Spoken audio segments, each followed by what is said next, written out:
இதுக்கப்புறம் ஒரு படத்தில் கமிட் ஆகி நடித்து சக்ஸஸ் ஆகி பேசாமல் கிவ் அப் பண்ணிடலாம்.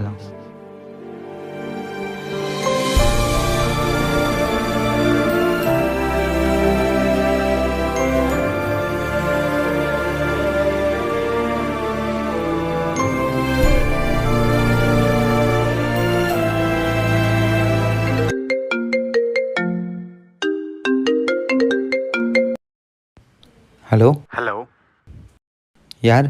நீங்கள் 2 months முன்னாடி டேரக்டர் பிரவீன் மூவிக்கு ஆடிஷன் வந்திருந்தீங்க இல்லையா? ஆமாம் ப்ரோ. அந்த ரோலுக்கு நீங்கள் செலக்ட் ஆகலை ப்ரோ. உங்கள் ஆடிஷன் டேப்பை திரும்பவும் பார்த்து டிஸ்கஸ் பண்ணோம் ப்ரோ. டேரக்டர் உங்களை லீட் ரோலுக்கே செலக்ட் பண்ணியிருக்காரு ப்ரோ. All the best.